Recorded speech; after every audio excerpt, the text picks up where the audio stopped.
안녕하세요. 구루잠입니다. 네, 5과목 노동관계법규 91번부터 이어서 계속 공부해 보겠습니다. 91번. 헌법이 보장하는 근로 3권의 설명으로 틀린 것은? 네, 근로 3권, 노동 3권이죠. 노동 3권 무엇이었죠? 단결권, 교섭권, 행동권이죠. 단결, 노조 설립 운영할 수 있는 권리, 단결할 수 있는 권리죠. 네, 조직 활동할 수 있는 권리, 교섭할 수 있는 권리, 단체 행동권, 집단적 행동, 쟁의 활동할 수 있는 권리죠. 네, 그래서 민형사상 책임을 면제받고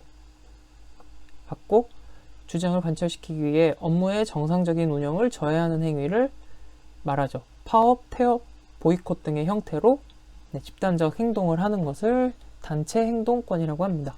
단결, 교섭, 행동 이렇게 기억을 하시면 되고요. 그래서 1번 단결권은 근로조건의 향상을 도모하기 위해 근로자와 그 단체에게 부여된 단결체 조직 및 활동, 가입, 존립 보호 등을 위한 포괄적 개념이다. 네, 맞는 이야기입니다. 2번 단결권이 근로자 집단의 근로조건의 향상을 추구하는 주체라면 단체 교섭권은 그 목적 활동이고 교섭 활동, 단체 협약은 그 결실이라고 본다. 그렇죠. 네, 맞습니다. 3번. 단체 교섭의 범위는 근로자들의 경제적, 사회적 지위 향상에 관한 것으로 단체 교섭의 주체는 원칙적으로 근로자 개인이 된다. 단체 교섭의 주체는 누구예요? 근로자 개인이 있나요? 원칙적으로? 노동조합이 되겠죠. 원칙적으로. 네. 노동조합이라고 명시가 되어 있습니다. 그래서 이제 단체 교섭의 범위는 근로자들의 경제적, 사회적 지위 향상에 관한 것은 맞습니다. 그런데 단체 교섭의 주체는 원칙적으로 노동조합이 된다. 4번. 단체 행동권의 보장은 개개 근로자와 노동조합의 민형사상 책임을 면제시키는 것이므로 시민법에 대한 중대한 수정을 의미한다. 네, 그렇죠. 이게 시민법에 대해서 이제 그런 수정적 효과를 가져온다라고 하고 있어요. 이 민형사상 책임을 면제시킴으로써. 네. 그래서 4번도 맞는 이야기입니다. 이 선택지의 내용들을 이제 또 잘 읽어보면서 완전히 숙지를 하시기 바랍니다. 조금 더 살펴보면 이제 노동 3권에 대해서 봤는데 이제 제한되는 경우도 간단히 보고 넘어갈게요. 노동 3권이 제한되는 경우는 이것도 좀 합리적으로 생각해보면 다 이제 이해가 되는 경우들이죠. 국가안전보장, 질서유지, 공공복리를 위해 필요한 경우에 제한이 됩니다. 공무원은 그 제한이 되어 있죠. 그래서 법률이 정하는 자에 한해서만 노동 3권이 보장된다. 교원은 단체 행동권은 없어요. 쟁의행위가 금지돼 있죠. 그래서 단결권, 단체 교섭권만 갖는다. 단결권, 교섭권만 있고 단체 행동권은 없다. 그리고 주요 방위 산업체 근로자는 이제 기밀 정보들을 많이 다루는 이제 분야 있잖아요. 그래서 법률에 의거 노동 3권을 제한하거나 인정하지 않을 수 있다. 그래서 공무원, 교원, 주요 방위 산업체 근로자, 그리고 국가안전보장, 질서유지, 공공복리를 위해 필요한 경우에 제한을 할 수 있다. 네, 넘어갈게요. 92번. 남녀 고용 평등과 일가정 양립에 관한 법령에서 상시 300명 미만의 근로자를 사용하는 사업 또는 사업장에서 배우자 출산휴가, 300명 미만에서 배우자 출산휴가 틀린 거죠. 1번. 사업주는 근로자가 배우자 출산휴가를 청구하는 경우에 10일의 휴가 줘야 한다. 10일의 휴가 맞죠. 2번. 사용한 배우자 출산휴가 기간은 무급으로 한다. 유급입니다. 배우자 출산휴가는 유급. 3번. 배우자 출산휴가는 근로자의 배우자가 출산한 날부터 90일이 지나면 청구할 수 없다. 네, 90일 이내에 청구해야 합니다. 4번. 배우자 출산휴가는 1회에 한정하여 나누어 사용할 수 있습니다. 1회에 한정하여. 다시 한번 간단히 정리해 볼게요. 배우자 출산 휴가. 사업주는 근로자와 배우자의 출산을 이유로 휴가를 청구하는 경우에 10일의 휴가를 줘야 한다고 했죠. 유급으로 한다고 했습니다. 출산 전후 휴가 급여 등이 지급된 경우에는 그 금액의 한도에서 지급의 책임을 면한다. 네. 그리고 배우자 출산 휴가는 90일이 지나면 청구할 수 없다. 1회에 한정하여 나눠 사용할 수 있다. 그리고 당연히 배우자 출산 휴가 이후로 부당한 처우를, 불리한 처우를 하면 안 되겠죠. 네. 배우자 출산 휴가 정리했습니다. 93번으로 갈게요. 파견 근로자 보호 등에 관한 법령상 근로자 파견 사업을 해서는 안 되는 업무. 네, 이것도 이제 종종 나오는 문제죠. 저번 회차에서도 우리가 봤었던 것 같아요. 그래서 보면 건설공사 현장, 네, 파견 제외되는, 파견 금지되는 업무였죠. 안전보건법상 유해하거나 위험한 업무도 안 됐죠. 네. 의료기사 업무 안 됐죠. 네. 여객자동차 운수사업법상 여객자동차 운송사업에서의 운전 업무 안 된다고 했었죠. 파견사업. 네. 그래서 취지를 생각해 보면 이제 근로자 보호 등의 취지를 떠올리면서 이제 기억을 하면 좋다고 말씀을 드렸습니다. 자, 다시 한번 살펴보면 근로자 파견 사업이 불가한 업무, 제조업의 직접 생산 공정 업무 파견 불가해요. 네, 단 출산, 질병, 부상 등으로 결혼이 생긴 경우, 일시적 간헐적으로 인력 확보 필요한 경우에는 가능하다라고 했습니다. 그리고 위에서 봤듯이 유해하거나 위험한 업무, 도금, 수은, 납 또는 카드뮴을 재련, 주입, 가공 및 가열하는 작업이라고 명시가 되어 있습니다. 그리고 건설공사 현장 업무 안 되고, 이것도 위험한 업무에 관련이 되겠죠. 선원도 마찬가지. 그리고 분진 작업도 이제 유해한 업무겠죠. 건강관리 카드의 발급 대상 업무도 이제 유해한 업무, 위험한 업무에 관련이 되는 업무겠죠. 네. 그리고 여객 자동차 운송 사업의 운전 업무, 간호조무사, 의료기사 업무가 파견이 불가합니다. 또한 추가로 또 봤었죠. 항만 하역 사업, 철도여객 화물 운송, 철도와 타교통 수단의 연계 운송, 그리고 이런 법령의 하역 업무로서 근로자 공급 사업 허가를 받은 지역의 업무. 네, 이거 얘기하면서는 이제 항운 노조 이야기를 했었죠. 근로자 공급 사업 허가를 받을 수 있는 것은 only 누구라 그랬죠? 오직 노동조합만 가능하다고 했었죠. 근로자 공급 사업 허가는 노동조합만 받을 수 있다. 네. 근데 지금 이 사업 내용들 보면 항만 하역 업무, 이게 연계 운송, 항운노조 관련된 업무들이잖아요. 네.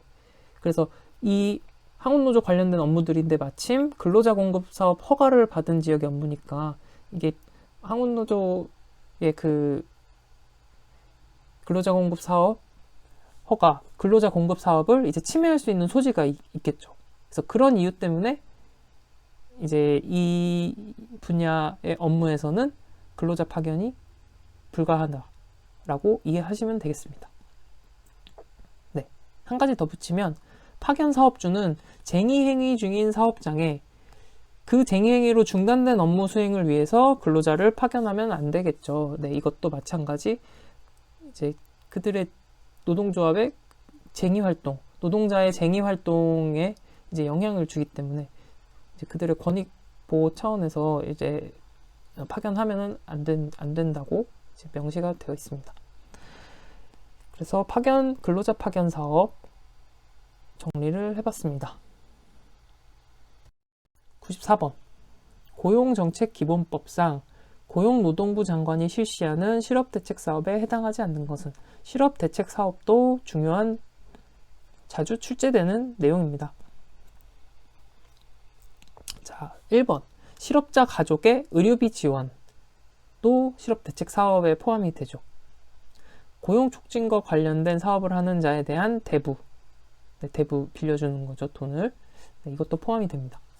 고용재난지역의 선포는 실업대책 사업에는 이제 포함이 안 돼 있고, 고용재난지역의 선포는 이제 일시적으로, 네, 이렇게 뭐 긴급하게 이루어지는 거죠. 그래서 실업대책사업과는 이제 해당되지 않습니다. 4번 실업자에 대한 공공근로사업, 네, 실업대책사업이 되죠. 그래서 정답은 3번인데 실업대책사업 또 다시 한번 정리해봐야겠죠.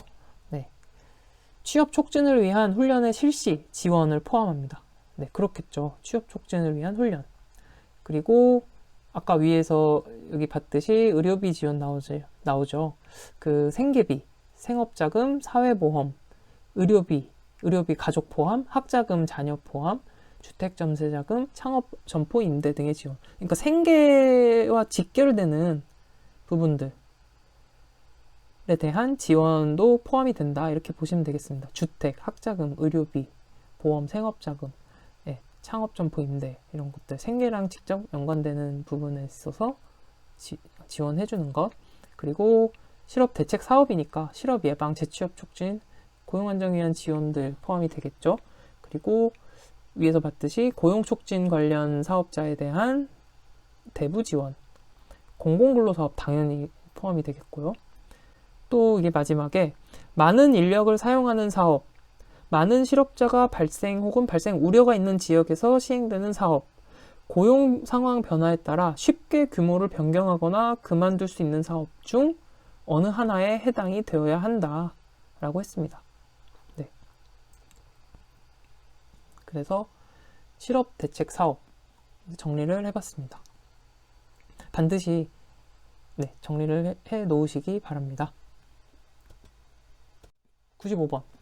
직업안정법 명상 용어 정의로 틀린 것은 1번 고용 서비스란 구인자 또는 구직자에 대한 고용 정보의 제공, 직업 소개, 직업 지도 또는 직업 능력 개발 등 고용을 지원하는 서비스를 말합니다. 그렇습니다. 네. 2번 직업 안정기관이란 직업 소개, 직업 지도 등 직업 안정 업무를 수행하는 지방고용노동행정기관을 말합니다. 네. 3번. 모집이란 근로자를 고용하려는 자가 취업하려는 사람에게 피고용인이 되도록 권유하거나 다른 사람으로 하여금 권유하게 하는 것을 말합니다. 모집. 네. 모집에 대한 이야기입니다. 4번. 근로자 공급 사업이란 공급 계약에 따라 근로자를 타인에게 사용하게 하는 사업을 말하는 것으로서 파견 근로자 보호 등에 관한 법률에 의한 근로자 파견 사업도 포함한다. 땡입니다. 근로자 파견 사업을 포함하지 않습니다. 별도입니다. 별도로 구분해서 나뉘어져 있죠. 네. 그래서 근로자 공급 사업은 노동조합만이 허가를 받을 수 있다라고 했었고요. 네. 그래서 4번이 틀린 내용이 되겠습니다. 근로자 공급 사업이란 공급 계약에 따라 근로자를 타인에게 사용하게 하는 사업을 말한다. 다만 근로자 파견 사업은 제외한다. 라고 했습니다. 네. 그래서 이 1번, 2번, 3번, 4번 내용, 그 선택지 내용을 이제 읽어보면서 이것도 이제 많이 익숙해지셔야 합니다. 네. 보통 이제 용어가 문제가 다시 나온다면 이제 여기에서 조금 변형해서 이제 나오기 때문에 이 용어는 실제 법령에 나와 있는 내용이니까요. 이제 기존에 나왔던 용어가 다시 나올 가능성이 훨씬 더 높죠. 새로운 용어가 나올 가능성보다. 그래서 선택지에 나와 있는 내용만큼은 여러 번 반복을 해주시기 바랍니다. 96번 넘어갈게요. 근로자 직업능력 개발 법령상 근로자 직업능력 개발법이 아니라고 했죠. 이제 국민평생 직업능력개발법 명상 훈련 방법에 따른 구분에 해당하지 않는 것은 1번 집체훈련, 2번 현장훈련, 3번 양성훈련, 4번 원격훈련. 자, 집체훈련 어떻게 하는 거라 그랬죠? 네, 정리를 해볼까요? 훈련 전용 시설이나 적합한 시설에 모여가지고 하는 것이 집체훈련. 그리고 현장훈련은 생산 현장, 근무 장소에서 하는 것이 현장훈련이죠. 양성훈련은 기초 직무 능력 습득하는 게 양성훈련. 원격훈련은 말 그대로 온라인으로 또는 이제 떨어진 장소에서 서로 이렇게 이렇게 하는 것이 원격훈련. 혼합훈련은 이 중에 2가지 이상을 병행하는 것이 블렌디드죠. 그래서 2가지 이상 병행하는 것이 혼합훈련. 이게 실시 방법에 대한 구분이고, 훈련 목적에 대해서는 양성은 기초라 했습니다. 양성, 기초. 향상은 직무 능력 향상. 네. 그래서 더 높은 직무 수행 능력 습득하기 위한 것. 기술 발전에 맞춘 지식 보충. 그리고 전직 훈련은 이제 직업을 옮길 때, 새로운 직업을 찾을 때 필요한 능력. 그래서 양성 훈련이 이제 그 훈련 방법에 대한 구분이 아니죠. 네, 이것도 이제 정리를 잘 해두시면 되겠습니다. 어렵지 않은 내용이죠, 이거는. 네, 97번 넘어갈게요. 97번. 근로자 퇴직급여 보장 법령의 내용으로 옳지 않은 것은? 근로자 퇴직급여 보장 법령. 일단 용어 정의부터 하고 문제로 들어갈게요. 자, 근로자 퇴직급여 보장 법령에서 얘기하는 급여는 이제 우리가 일을 하고 받는, 그러니까 일상적으로 생각하는, 흔히 생각할 수 있는 임금 급여, 그 노동 급여를 얘기하는 월급을 말하는 것이 아니죠. 네. 근로자 퇴직급여 보장법에서 말하는 급여는 퇴직급여 제도나 개인형 퇴직연금 제도에 의하여 지급되는 연금이나 일시금을 말한다 라고 했습니다. 퇴직급여 제도나 개인형 퇴직연금 제도. 네. 퇴직급여 제도라고 하면 확정급여형 퇴직연금 제도와 확정기여형 퇴직연금 제도와 퇴직금 제도가 있죠. 그리고 여기에 플러스 개인형 퇴직연금 제도라 그랬어요. 그래서 개인형 퇴직연금 제도. 요 4가지. 하나, 둘, 셋, 넷. 요 4가지에 의하여 근로자에게 지급되는 연금이나 일시금을 통틀어서 급여라고 정의하고 있습니다. 네. 근데 뭐 여기서 일시금이라고 하면 이 퇴직금을 말하는 거겠죠. 퇴직금 제도는 일시로 지급하는 제도를 말하죠. 네. 그래서 퇴직급여 제도를 보면 확정급여형 퇴직연금제도 DB형이라고 하죠. 그리고 확정기여형 DC형이라고 하고, 그리고 퇴직금 제도를 말한다. 어쨌든 이게 그 회사에서 근로자에게 지급하는 거니까 이제 퇴직급여 제도라고 하는 거죠. 그리고 퇴직연금 제도에는 똑같이 확정급여형, 확정기여형 퇴직연금 제도가 있고, 여기에 개인형 퇴직연금 제도를 포함한 것이 퇴직연금 제도입니다. 네. 그러면 문제로 들어갈게요. 1번. 상시 4명 이하의 근로자를 사용하는 사업 또는 사업장에는 퇴직급여 제도를 설정하지 않아도 된다. 설정해야죠. 안 하면 안 됩니다. 모든 사업장, 근로자를 사용하는 모든 사업장에 적용합니다. 단, 동거하는 가족, 친족을 사용하는 사업이나 가구 내 고용활동에는 적용하지 않는다. 네, 그래서 모든 사업장 적용한다는 거 1번이 틀린 내용입니다. 2번, 퇴직연금 제도란 확정급여형 퇴직연금제도, 확정기여형 연금제도, 개인형 퇴직연금제도를 말한다. 네, 아까 봤죠? 용어 정의할 때? 네, 맞습니다. 그래서 하나씩 살펴볼게요. 확정급여형 퇴직연금제도란 이제 DB형이라고 했죠. Declined Benefit. Benefit이란 게 이득이잖아요. 근로자에게 Benefit은 급여죠. 네, 확정급여형 퇴직연금제도. 급여가 확정되어 있는 거예요. 근로자가 받아야 할 급여가 정해져 있다. 즉, 매년 1년이 지나면 퇴직금이 적립이 되잖아요. 또 1년 지나면 또 퇴직금이 추가로 적립되고, 이렇게 적립되는데, 이 DB형 계좌에는 퇴직금이 적립이 되면 이제 근로자에게 지급될 액수가 정해져 있는 거죠. 근데 그 적립되는 금액을 뭐 이렇게 투자를 해서 운용을 해서 나는 수익은 회사가 가져가는 거예요. 근로자가 가져갈 급여는 정해져 있고, 그게 DB형입니다. 그리고 확정기여형, DC형이죠. 확정기여형 퇴직연금 제도는 기여, 컨트리뷰션이죠. 회사가 기여하는 금액, 회사의 기여액. 회사가 부담하는 금액이 정해져 있다는 거예요. 확정돼 있다.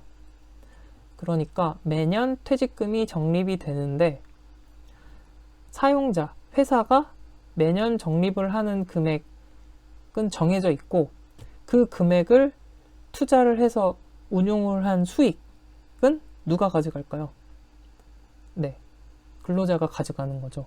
그렇기 때문에 사용자가 이제 지급하는, 부담하는 금액은 정해져 있다. 나머지 수익은 근로자가 가져간다. 그게 DC형입니다. 됐죠? 그리고 개인형 퇴직연금제도 IRP형은 급여의 수준이나 부담금의 수준이 확정되지 않은 거예요. 이거는 조금 성격이 달라요. 이거는 이제 회사에서 이제 가입을 해서 이제 그 운용을 하고 이런 게 아니기 때문에 네, 조금 성격이 다르죠. 그래서 근로자가 퇴직으로 수령한 퇴직급여를 바로 사용하지 않고 이제 보관하거나 운용하다가 이제 연금이나 일시금으로 수령하고 퇴직연금제도의 퇴직급여 지급은 이제 이 IRP 계좌로 이전은 그런 식이라서 이거 개인형 퇴직연금제도는 좀 성격이 다른 거죠. 나머지 DB, DC랑은. 네. 그래서 이렇게 정리를 하시면 되겠습니다. 확정급여형, 확정기여형, 개인형. 3번. 4주간을 평균하여 1주간의 소정 근로시간이 15시간 미만인 근로자는 퇴직급여 제도를 설정하지 않아도 됩니다. 네. 기억해 두세요. 그리고 퇴직급여 제도를 설정하는 경우에 하나의 사업에서 급여 및 부담금 산정 방법의 적용 등에 관하여 차등을 두어서는 아니 된다. 당연히 그래야죠. 네, 맞는 얘기입니다. 그래서 2번, 3번, 4번 선택지에 대해서 네, 잘 정리를 해두시고 1번도 네, 잘 정리를 해두세요. 모든 사업장에 적용된다. 단 가족, 동거하는 친족 또는 가군의 고용활동에는 적용하지 않는다 라고 했습니다. 네, 근로자 퇴직급여 보장법령 중요한 내용, 자주 나오는 내용이라서 네, 자세하게 정리를 해봤습니다. 넘어갈게요. 98번 고용보험법령상 고용보험심사위원회의 재심사 청구에서 대리인이 될 수 없는 자. 재심사 청구. 우리 저번 회차에서 공부를 했네요. 고용보험심사위원회 재심사 청구인의 대리인. 자, 청구인인 법인의 직원, 대리인 가능하죠. 청구인의 배우자 가능할까요? 네, 가능합니다. 청구인이 가입한 노조위원장 가능할까요? 노조위원장 안 됩니다. 네. 변호사, 대리인 당연히 될 수 있겠죠. 네. 재심사 청구가 일종의 이제 재판 절차에 준한다고 보시면 됩니다. 재판 절차라고 보시면 됩니다. 그래서 변호사도 가능하죠. 그래서 정답은 3번인데, 네. 직원, 배우자, 변호사 다 가능합니다. 고용보험심사위원회, 심사, 재심사 청구에 대해서 또 정리를 해볼게요. 자, 어떤 내용에 대해서 심사, 재심사를 청구할 수 있는가? 피보험 자격의 취득 상실, 실업급여, 육아휴직급여, 출산 전후휴가 급여 등의 처분에 관해서 청구가 가능합니다. 심사 청구는 누구한테 하나요? 고용보험심사관에게 합니다. 네, 고용보험심사관, 고용보험심사위원회에 소속되어 있는 고용보험심사관에게 하는 거죠. 네. 어떻게 청구하는 거죠? 직업안정기관의 장을 거쳐서 직업안정기관의 장이 이제 의견서를 첨부하는 거예요. 그러고서 고용보험심사관에게 하는 거죠. 그리고 재심사 청구의 상대방은 재심사를 청구할 때는 상대방은 직업안정기관의 장이 될 수도 있고 근로복지공단으로 할 수도 있다는 것입니다. 네. 심사, 재심사의 청구는 90일 이내에 제기를 해야 된다. 알게 된 날부터 90일 이내에 제기를 해야 된다. 시효 중단에 관하여 재판상의 청구를 본다. 이 얘기는 이제 이 시효가 중단된다는 거예요. 재판 진행 중이라고, 그러니까 심사 재심사 청구가 재판 진행과 같은 걸로 간주한다고 보는 거죠. 그래서 시효가 중단된다. 네. 그리고 심사 재심사 청구인은 법정 대리인 외에, 법정 대리인 변호사죠. 네. 변호사 될 수 있겠죠. 그래서 이거 변호사 외에 배우자, 직계 존비 속 현재 자매 가능합니다. 그리고 청구인인 법인의 임직원도 가능합니다. 변호사, 공인노무사 가능합니다. 그 외에 고용보험심사위원회의 허가를 받은 자도 가능합니다. 네, 잘 기억을 해두시기 바랍니다. 그리고 고용보험심사관은 30일 이내에 결정을 해야 돼요. 다만 부득이한 사정의 경우에 한 차례만 10일을 넘지 않는 범위에서 연장할 수 있다고 했습니다. 네, 심사, 재심사 청구에 관한 내용 잘 정리를 해두시기 바랍니다. 99번으로 넘어갈게요. 근로기준법령상 임금에 관한 설명으로 틀린 것은 1번, 사용자의 귀책 사유로 휴업하는 경우에는 사용자는 휴업 기간 동안 그 근로자에게 평균 임금의 100분의 80 이상의 수당을 지급하여야 한다. 네, 100분의 80이 아니죠. 100분의 70이죠. 평균 임금의 100분의 70 이상의 휴업수당을 지급하여야 하며 이 100분의 70에 해당하는 금액이 통상임금보다 클 경우에는 통상임금으로 지급할 수 있다라고 했습니다. 100분의 70, 통상임금 초과하면 통상임금으로 지급한다. 2번, 단체협약에 특별한 규정이 있는 경우에는 임금의 일부를 공제할 수 있다. 그렇죠. 네, 임금의 일부를 공제할 수 있습니다. 특별한 규정이 있으면. 3번, 임금은 매월 1회 이상 일정한 날짜를 정하여 지급하는 것이 원칙이다. 네, 임금 지불 원칙 다시 한번 정리해 볼게요. 통화로 직접 그 전액을 일정한 날짜를 정해서 해야 합니다. 통화 직접 전액 일정한 날짜 정해서 매월 1회 이상. 그래서 통화로 직접 그 전액을 지급하여야 한다고 해서 통화불, 직접불, 전액불이라고 하죠. 통화로 직접 그 전액을 지급하여야 한다. 매월 1회 이상 정기적으로 일정한 날짜를 정해서. 네. 그래서 아까 2번 보기에서 봤듯이 특별한 규정이 있을 경우 일부를 공제하거나 통화 이외의 것으로 지급할 수 있다라고 했습니다. 또한 매월 1회 이상 일정한 날짜에 지급을 해야 되고 단 임시로 지급하는 임금이나 수당은 예외로 합니다. 네. 4번, 임금채권은 3년간 행사하지 않으면 시효로 소멸한다. 네, 임금채권의 시효는 3년이죠. 네. 임금 못 받았으면 3년 이내에 얼른 그 청구를 해야 됩니다. 달라고.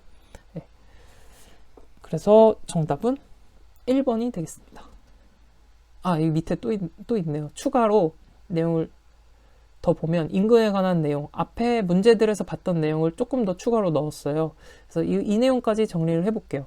사용자는 도급으로 사용하는 근로자에게 근로시간에 따라 일정액의 임금을 보장하여야 합니다. 네, 그렇죠. 그러니까 도급 사용자에 대해서도 이제 그 책임을 진다. 이런 내용입니다. 그리고 고용노동부 장관은 체불사업주 명단 공개 시 3개월 이상의 기간을 정해서 소명 기회를 주어야 합니다. 3개월 이상 기간을 정해서 체불사업주가 소명할 수 있도록 기회를 줘야 된다. 네. 비상시의 경우, 비상시라고 하면 출산, 질병, 재해, 혼인 또는 사망, 부득이한 사유로 일주일 이상 귀향해야 되는 경우, 정말 비상시의 경우죠. 네. 이 사례들을 보면 진짜 비상시의 경우예요. 이런 경우에는 임금 지급일 전이라도 이미 제공한 근로에 대해서 임금을 지급해야 된다. 네, 달라고 하면은 일한 것에 대해서 줘야 되는 거죠. 네. 임금에 대해서 정리를 해봤습니다. 100번으로 갈게요. 채용 절차의 공정화에 관한 법령상 500만 원 이하의 과태료 부과 사항에 해당하지 않는 것은? 이런 문제 또 나왔네요. 네, 500만 원 이하. 일단 이 문제를 통해서 이제 이 내용들은 이제 기억을 해두셔야 되는데, 만약 시험 볼 때 또 이런 게 나왔다. 내가 모르는 내용이 과태료 부과. 그러면은 네, 최대한 이제 성격이 다른 걸 하나를 찾아보도록 해보세요. 그래서 채용 광고의 내용이나 근로 조건을 변경한 구인자. 네, 이것 좀 조금 양아치 같죠. 네, 저는 개인적으로 실제로 이런 사례가 있었습니다, 예전에.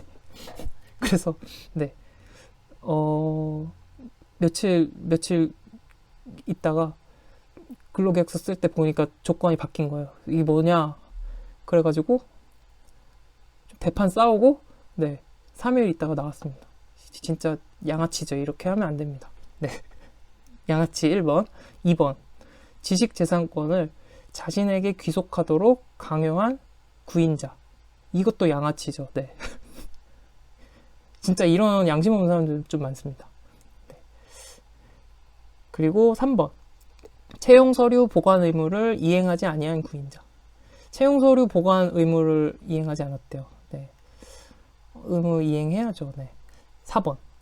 그 직무의 수행에 필요하지 아니한 개인정보를 기초심사 자료에 기재하도록 요구하거나 입증 자료로 수집한 구인자. 이거는 이제 수행에 필요하지 않은 개인정보인데 기재하도록 요구하고 입증 자료로 수집했대요. 이것도 약간 안 될 짓이죠. 뭐 다 안 될 짓이긴 한데, 이 중에서 이제 성격이 다른 걸 굳이 고르자면은 이제 좀 3번이 그나마 좀 순한 맛인 것 같아요. 네. 1번, 2번은 아주 양아치.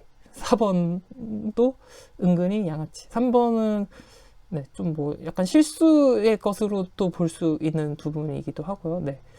그래서 정답은 3번이긴 한데, 각각의 내용을 한번 살펴보면 1번의 경우에는 네, 500만 원 이하 과태료 맞습니다. 2번도 500만 원 이하 과태료, 3번 채용 서류 보관 의무를 이행하지 않았을 때는 300만 원 이하 과태료입니다. 그리고 네, 4번 이 불필요한 개인정보를 요구하고 입증 자료를 수집하는 경우 500만 원입니다. 네. 그래서 정답은 3번이 되겠습니다. 이렇게 해서 100번까지 이제 또 같이 공부를 해봤고요. 오늘까지 해서 이제 2020년 3차, 2020년 마지막 회차 기출문제까지 같이 공부를 해봤습니다. 네, 이제 제가 이제 2022년 3월 초 시험 전까지는 2020년 2차 시험까지, 네, 2020년에 두 번째 시행된 시험 기출문제까지 이제 같이 공부하는 영상을 올릴 거고요. 네, 거기까지 하면은 딱 5회차가 돼요. 그래서 5회차까지 영상을 업로드를 할 예정입니다. 2022년 3월 시험 전까지. 네. 그래서 공부하시는 분들께 이제 참고하셨으면 좋겠고요. 반드시 복습해 주시기 바랍니다. 지금까지 공부했던 내용들만 잘 복습을 해도 네, 충분히 필기시험 네, 자신 있게 치르셔도 됩니다. 그러니까 조금만 더 힘내시고 네, 화이팅 하시기 바랍니다. 그러면 저는 2020년 2차 시험으로 다시 돌아오겠습니다. 네, 정말 고생 많으셨고요. 네, 다음에 뵙겠습니다. 그럼 이만 감사합니다.